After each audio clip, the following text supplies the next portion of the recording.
आपली संस्कृती, आपले संस्कार सदा राहू दे आपल्या सोबत. भारताच्या महान ग्रंथांचे आणि काव्यांचे संपूर्ण संकलन. सबस्क्राईब करा तिलक. लवकुश, महाराज रामांच्या विरुद्ध तुमचं अस्त्र उचलणं हाच धर्म आहे, जसं तुमच्या पित्यासमोरच तुम्ही अस्त्र उचलले आहे. कारण राजा हा प्रजेसाठी पित्या समानच असतो. आमचे गुरुदेव म्हणतात, तुम्ही मर्यादा पुरुषोत्तम आहात. पण ही कोणती मर्यादा आहे, ज्याच्या पत्नीचा, जिच्या पवित्र असण्यावर तुमचा स्वतःचा विश्वास आहे, केवळ काही लोकांनी निंदा केली म्हणून त्याग केला जावा आणि तिला असहाय्य अवस्थेत वनवासाचं दुःख भोगण्यासाठी विवश केलं जावं? हा कोणता धर्म आहे? राजधर्म. जे अयोध्येच्या प्रजेने केलं आहे त्याचं उत्तर त्यांच्याकडूनच मागितलं पाहिजे. महर्षी, एक शंका आहे. काय? ही कोणती लीला आहे? आपल्याला आपल्या इष्टांची शपथ आहे. मला खरं खरं सांगा, हे दोघं कोण आहेत? माझे अंतर्मन जे सांगत आहे ते सत्य आहे का? मुली, ऐकलंस का तू? लवकुशने अयोध्येच्या सगळ्या सेनेला पराजित केलं. आई, युद्ध नाही झालं तर घनघोर युद्ध झालं आणि आम्ही त्यांना बेशुद्ध केलं. तुम्ही आज जे केलं ते तुम्हाला करायला नको होत. याचं तर प्रायश्चित्त सुद्धा कठीण आहे. हनुमानाला तुम्ही बछड्यासारखं बांधून टाकलं. हनुमान तर माझा पहिला पुत्र आहे, तुमच्याहून पण मोठा. त्यावर तुम्ही स्वतःच श्रीरामांना युद्धासाठी आव्हान दिलं. माझी मुलं आपल्या पित्याचे चरण स्पर्श करण्याऐवजी त्यांना युद्धासाठी आव्हान देतील. माझ्यासाठी यापेक्षा लज्जेची गोष्ट काय असू शकते?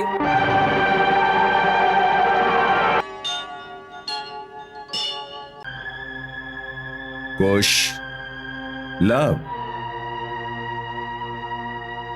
हे आपले राजे आहेत. आपण यांच्या राज्यात राहतो. राजासमोर अस्त्र उचलणं राजधर्मानुसार पाप आहे. तुम्ही राजाची अवज्ञा केली आहे. तुम्ही राजाचा घोडा का पकडला? 2 कारणांनी गुरुदेव. पहिलं कारण तर हे आव्हान आहे, जे या घोड्याच्या मस्तकावर सुवर्ण अक्षरांनी लिहिलेलं आहे. ऐका, काय लिहिले आहे. राजराजेश्वर छत्रपती महाराज श्री रामचंद्र यांच्या अश्वमेध यज्ञाचा हा अश्व या सृष्टीमध्ये स्वतंत्र भ्रमण करण्यासाठी सोडला आहे.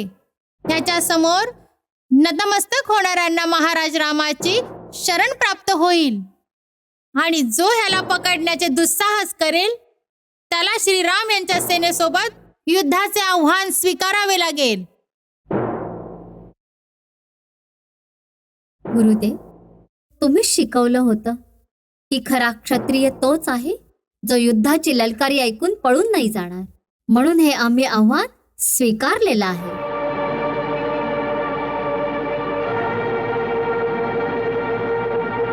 आणि दुसरं कारण? कुश दादाला महाराज राम यांना काही प्रश्न विचारायचे होते. मग मी विचार केला की अशी तर आमची भेट महाराज राम सोबत होऊ शकणार नाही. जर हा घोडा पकडला तर त्याला सोडवण्यासाठी महाराज राम स्वतः येतील आणि कुश दादा त्यांना प्रश्न सुद्धा विचारेल. विचार, काय विचारायचं आहे तुला? एकच प्रश्न आहे महाराज. आमचे गुरुदेव म्हणतात, तुम्ही मर्यादा पुरुषोत्तम आहात. पण ही कोणती मर्यादा आहे, ज्याच्या पत्नीचा, जिच्या पवित्र असण्यावर तुमचा स्वतःचा विश्वास आहे, केवळ काही लोकांनी निंदा केली म्हणून त्याग केला जावा आणि तिला असहाय्य अवस्थेत वनवासाचं दुःख भोगण्यासाठी विवश केलं जावं? हा कोणता धर्म आहे? राजधर्म.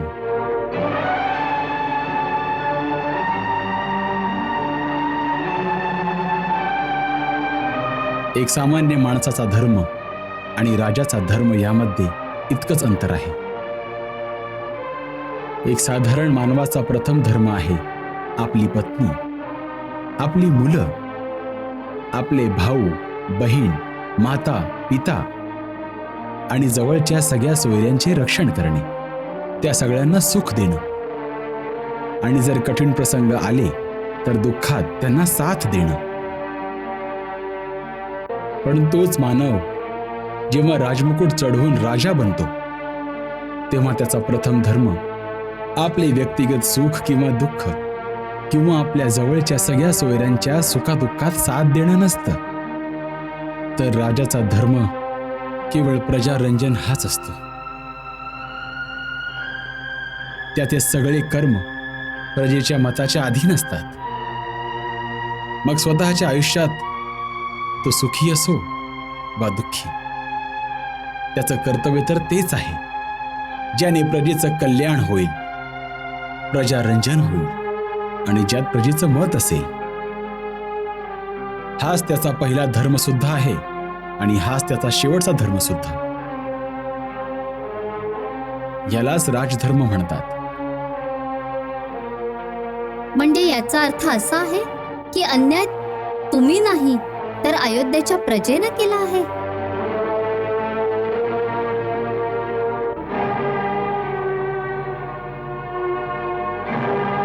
जे अयोध्येच्या प्रजेने केलं आहे त्याचं उत्तर त्यांच्याकडूनच मागितलं पाहिजे. लवकुश, त्यावेळी तुम्ही दोघांनी यांचा घोडा पकडून आणि यांच्या समोर अस्त्र उचलून जी अवज्ञा केली आहे त्यासाठी तुम्हाला क्षमा मागितली पाहिजे. महाराज रामांच्या विरुद्ध तुमचं अस्त्र उचलणं हाच धर्म आहे, जसं तुमच्या पित्यासमोरच तुम्ही अस्त्र उचलले आहेत. कारण राजा हा प्रजेसाठी पित्या समानच असतो. शास्त्र सांगते की पिता ही सर्वभूतनाम राजा भवती धर्मतः. त्यामुळे तुम्हाला त्यांना पिता समान आदर देऊन क्षमा मागून यज्ञाचा घोडा परत केला पाहिजे. जशी आज्ञा गुरुदेव.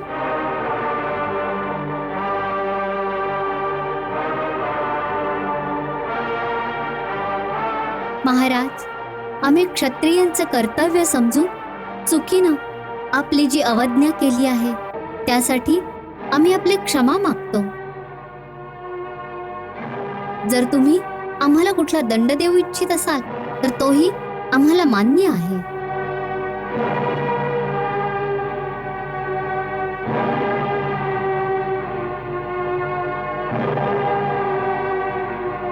तुम्ही दंड देण्यायोग्य नाही आहात बालक. तुमच्यासारखे वीर, गुणी आणि ज्ञानी बालक ज्या राजाच्या राज्यात आहेत त्यांना त्यावर गर्व असला पाहिजे आणि पुरस्कृत केलं पाहिजे.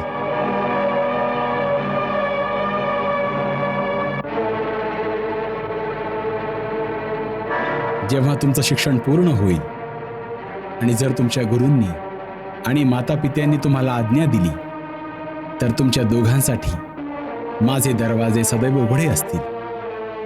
योग्य वेळी येताच ही दोघं तुमच्या उदारतेचा अवश्य लाभ घेतील. कुश, वत्सा, अयोध्याच्या सेनेवर या विजयाने तू माझी विद्या सफल केलीस. आता चैतन्य अस्त्राने या सगळ्यांची मूर्छा भंग करा, ज्यामुळे महाराज संपूर्ण बंधू बांधवांसहित जाऊन आपला यज्ञ पूर्ण करतील. जशी आज्ञा गुरुदेव. चला महाराज.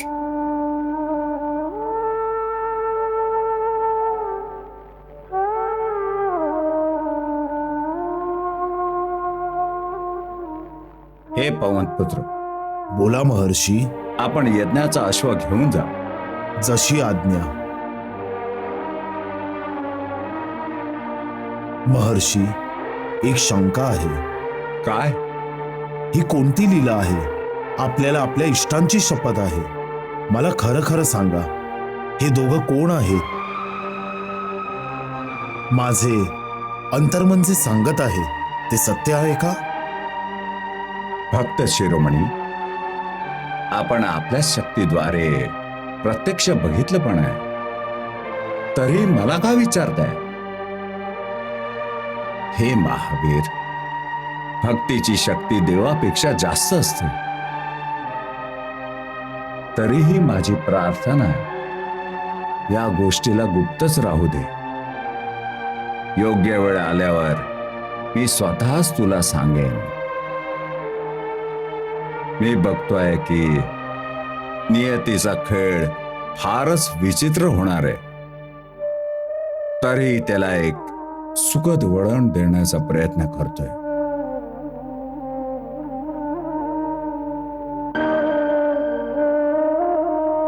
आपले भक्त सफल मनोरथ हो.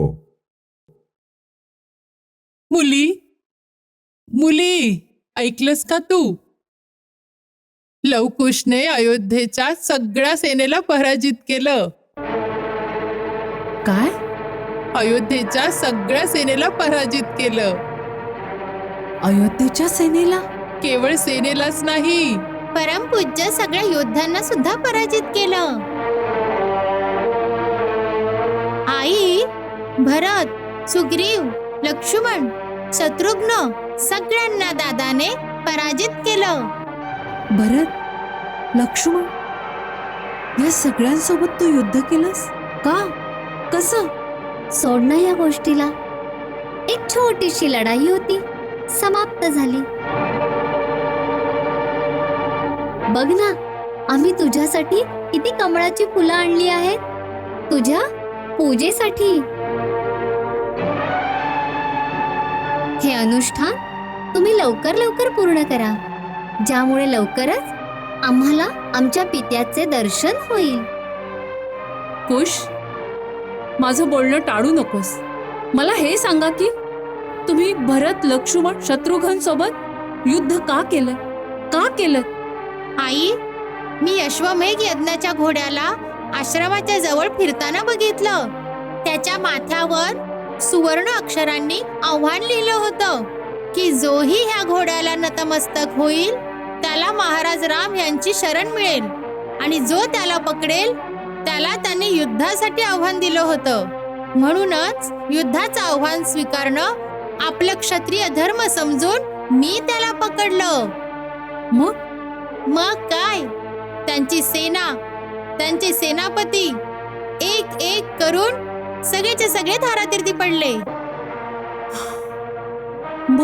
मग शत्रुघ्न आले, त्यांनाही मी बेशुद्ध करून रणांगणावर झोपून टाकलं. मग लक्ष्मण आले, त्यांच्याशी युद्ध झालं. काय मोघम मोघम सांगतोयस कुस दादा? आई, युद्ध नाही झालं तर घनघोर युद्ध झालं, आणि आम्ही त्यांना बेशुद्ध केलं. मग भरत आले, आणि त्यांच्या बरोबर महाराज सुग्रीव आणि महाबली हनुमान पण आले. मग हनुमान तर खूप मोठे वीर म्हणून घेतात, पण दादाची वीरता बघून ते असे चक्रावून गेले आणि आमच्या पाशात असे अडकले जसा गाईचा छोटासा बछडा बांधला जातो.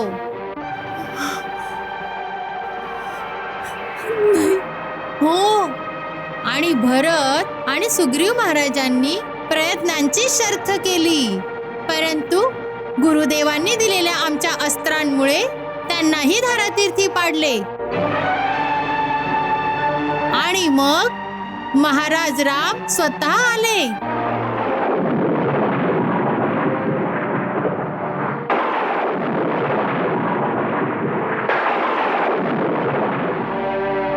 काय? महाराज राम स्वतः तिथे आले आणि तुम्ही त्यांच्यावर धनुष्य चालवलं? नाही, आम्ही तर धनुष्य उचलून तयार होतो, पण तेच युद्धापासून काचकूच करत होते. मग ते आम्हाला म्हणाले की तुम्हा दोघांना बघून तुमच्यावर बाण चालवण्याची इच्छा होत नाहीये, तुमच्यावर प्रेम करण्याची इच्छा होती. पण मी त्यांना म्हणालो, महाराज राम, फक्त गप्पा मारू नका, युद्ध करा, युद्ध. पण जसे युद्ध आरंभ होणार होते गुरुदेव म्हणाले आणि मग त्यांनी युद्ध होऊच दिलं नाही.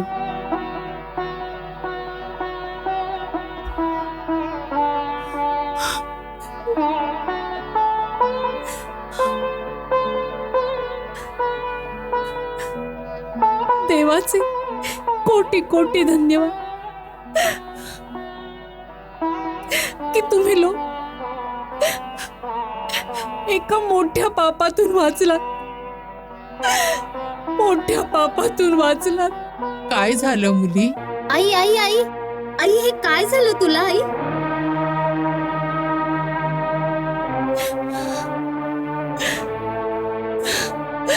तुम्ही आज जे केलं ते तुम्हाला करायला नको होत. याचं तर प्रायश्चित्त सुद्धा कठीण आहे.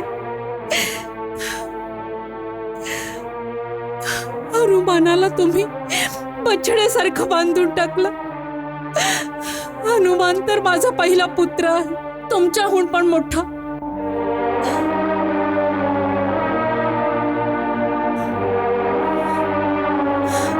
भरत, लक्ष्मण, शत्रुघ्न ही सुद्धा माझीच मुलं आहेत. तुम्ही त्यांच्यावर प्रहार कराल तर माझी काय अवस्था होईल.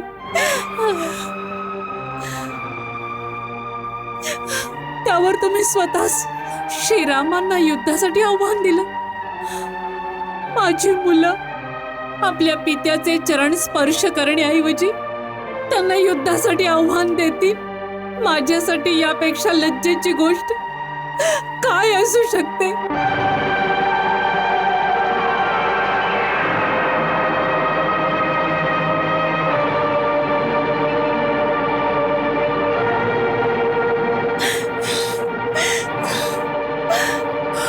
तुम्ही एक जरी बाण त्यांच्यावर चालवला असता तर त्यांच्या पश्चातापात माझ्याकडे प्राण देण्यापलीकडे काहीच मार्ग राहिला नसता. काहीच मार्ग राहिला नसता.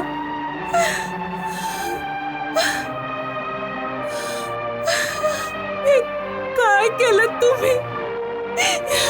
काय केलं तुम्ही?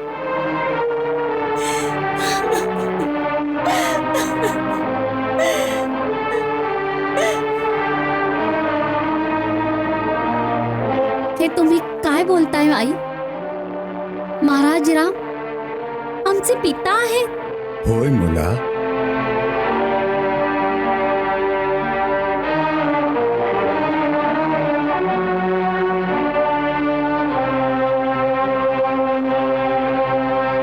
देवी सीता सत्य सांगते. महाराज रामच तुमचे पिता आहेत.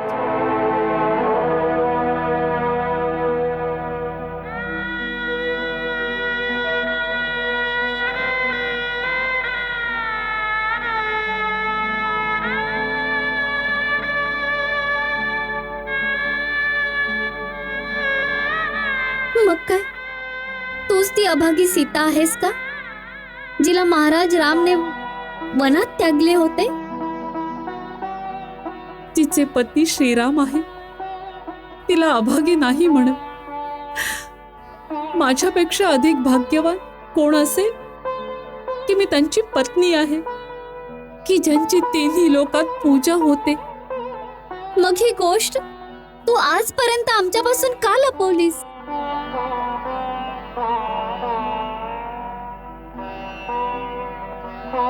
प्रत्येक गोष्ट सांगण्याची एक योग्य वेळ असते. याआधी ही गोष्ट उघड झाली असती तर तुमच्या आईसाठी कुठेही सुखात राहणं अशक्य झालं असतं. होय, आता ती वेळ आली आहे जेव्हा अयोध्यावासियांना हा प्रश्न विचारावा लागेल की त्यांनी तुमच्या आईच्या पवित्र पदरावर निंदेचे डाग लावले आहेत. याच दिवसाची मी इतक्या वर्षांपासून वाट बघत होतो. आता तुम्हाला अयोध्येला जाऊन दारोदार सीतेची करुण कहाणी ऐकवून आपल्या मातेच्या पवित्र पदराला लागलेल्या या डागांना अयोध्यावासियांच्या अश्रूंनी धुवावं लागेल. त्यांच्या मनावर चढलेल्या मळाला काढून त्यांच्या मनात महाराणी सीतेचं सिंहासन पुन्हा स्थापित करावं लागेल.